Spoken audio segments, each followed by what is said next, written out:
Welcome back to RuskiWeldFab. Welcome back to no nonsense single take update video. That's a good one! And before we go on into the update, guys, don't forget, please subscribe to my channel. Please, you know, I really want 10,000 subscribers and I'm literally like 900 away. Don't forget to like this video because it definitely does kick up the sort of the algorithm and all that stuff. And today's goal is 150 likes, so if you don't mind taking 2 seconds of your time and just go down and click, and obviously comments always good. Anyways, let's get into this. There is no engine in the Clio currently. The engine is right there. Why have I taken this thing out? Well, I think I did explain before. There were a few small issues, and let's just get onto them. Okay, first thing first, the gearbox that I had in there, that's I think why I struggled partly. It's the one from 1.9 Seat Leon or something. It's a diesel gearbox.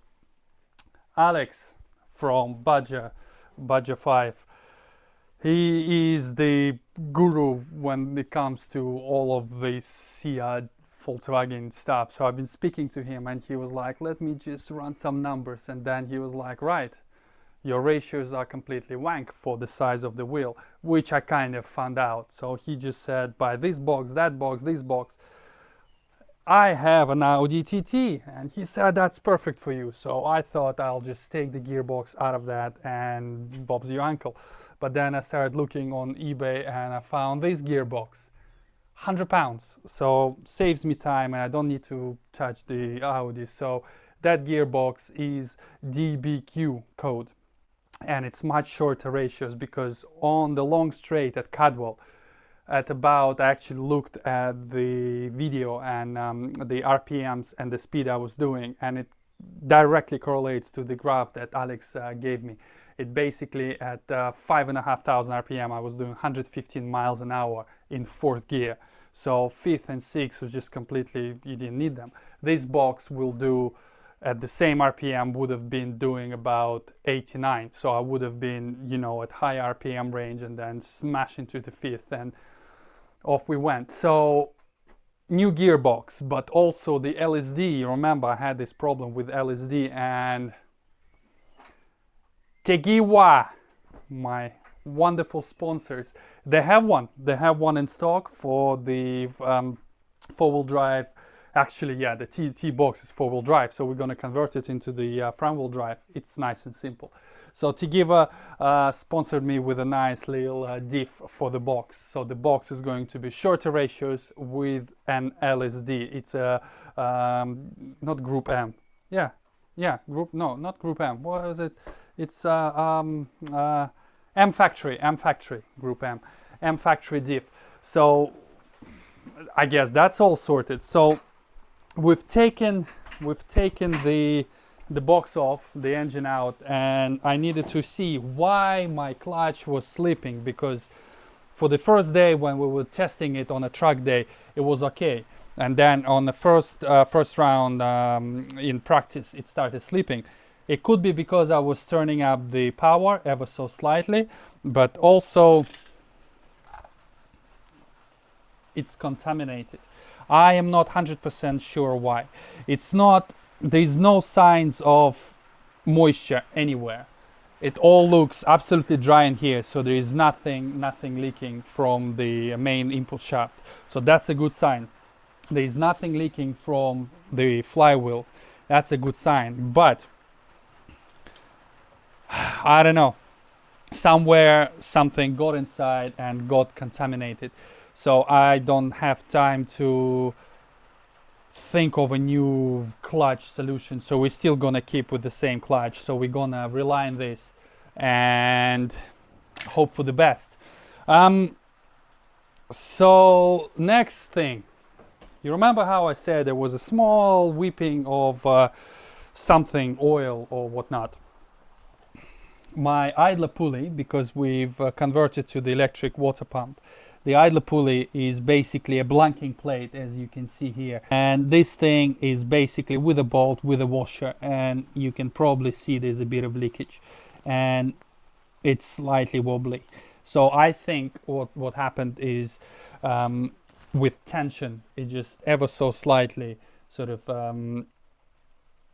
moved a little bit, and she started leaking through the threads all the way around. That's why there was whipping, but there was no real leaking. So what I'm gonna do is I drained all the fluids now, and I'm gonna take that plate off, and I'm gonna, instead of using just the bolt, I'm gonna use that as a stud. I'm gonna weld it all the way around on the inside, so it's basically completely sealed and nothing can come out.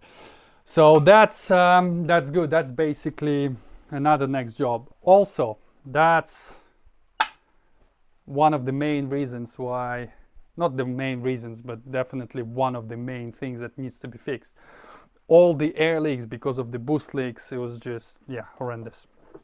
This is my manifold. As you can see, I've repaired it a few times already. I think 3 times I've repaired it. It cracked in so many places, and as you can see, I know, before you say anything, oh, you called yourself RuskiWeldFab, as in fabulous welding, and they're so... It was the early days. I didn't really know. It's not like I'm better, but I know, I will improve. I'm sorry. Anyways, I put those reinforcing plates just to sort of make sure it doesn't flex as much. But what I can see is, you see this kind of like oily discoloration. So this place, I definitely need to grind it all the way back down, find cracks and weld it more. Probably put another reinforcing plate on this side, and then I'll put the fog machine into the thing, and then I'll be able to see where everything is coming from, and I'll make sure that this thing is absolutely solid. But in all honesty, I have a feeling it's one of the last times that I am fixing this manifold, because it's just constant issues. I can easily replicate something like that. Like, I always wanted to make my own manifold. I just need a flange and, you know, a little bit of know-how, but we'll do that at a certain point. For now, it should be okay. Yeah, everything else in here actually looks good. Another thing I really want to do, and I was thinking about it for a while, but just never got around it. There's a lot of vibration in a car, and I think it's mainly because the way, I can't really show it to you now, but the way I position my exhaust, my middle resonator, it basically has a bar welded onto it, and I have 2 bolts holding it onto the chassis, and those bolts are basically, it's just a bolt and a nut sort of solution, and it has like a rubber about 10 mil thick washer in between. But because you tighten it, it still kind of translates all the vibrations to the body, and it's not pleasant. So instead, what I'm going to fit is those bobbins, or whatever they're called. They're M8 with a rubber bit in between. So we're going to remove that nut and bolt solution and just slot that in between, and hopefully that will dampen some of the vibrations and will make it a little bit more pleasant. Yeah, what else? Yeah, I think this video is long enough of an update, and doesn't look like there is too much sort of work, and we're looking good for round 3. But obviously I'll give you another few videos before the deadline. So thank you very much for watching this quick update, and I hope I'll see you on the next one. Don't forget to subscribe and like, and yeah, have a good day, guys. Bye.